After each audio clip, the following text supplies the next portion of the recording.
Journalist లక్ష్మణపై జరిగినటువంటి దాడిని ఖండిస్తూ అనేక రోజులుగా మరి విద్యార్థి యువజన ప్రజా కుల సంఘాల ఆధ్వర్యంలో మరి ఆందోళన నిర్వహిస్తూ ఉన్నాం. మరి ఎవరైతే దాడి చేశారో గీతం కళాశాల చైర్మన్ మనీషా మేయర్ గారిని ఇంతవరకు అరెస్టు చేయకపోవడంతో మరి ఇవాళ అనంతపురం జిల్లా ఎస్పీ గారు గౌరవనీయులు జగదీష్ గారిని మరి విద్యార్థి యువజన సంఘాల అదేవిధంగా కుల సంఘాల ప్రజా సంఘాల ఆధ్వర్యంలో కలవడం జరిగింది. కలిసి మరి ఇంటికి వెళ్ళి మరి కులం పేరుతో దూషిస్తూ విషక్తి రక్తంగా దాడి చేసినప్పటికీ కూడా మరి ఇంతవరకు ఆమె పైన చర్యలు తీసుకోకుండా ఇవాళ కొంతమంది పోలీసులు నిర్లక్ష్యంగా వివరిస్తూ ఉన్నారని చెప్పేసి మరి ఎస్పీ గారి దృష్టికి తీసుకోవడం జరిగింది.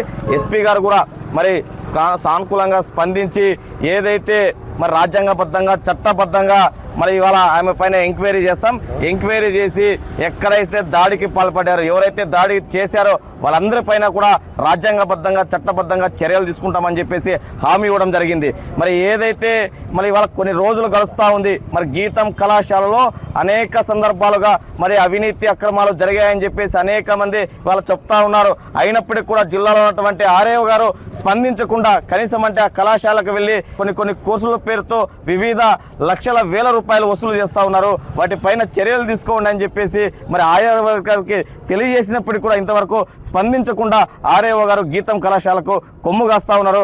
ఇప్పటికైనా ఎవరైతే ఆర్ఐఓ గారు ఇప్పటికైనా మీరు స్పందించి ఆ కళాశాలని విజిట్ చేసి ఆ కళాశాలపై చట్టపరమైనటువంటి చర్యలు తీసుకోవాలని చెప్పేసి డిమాండ్ చేస్తారు.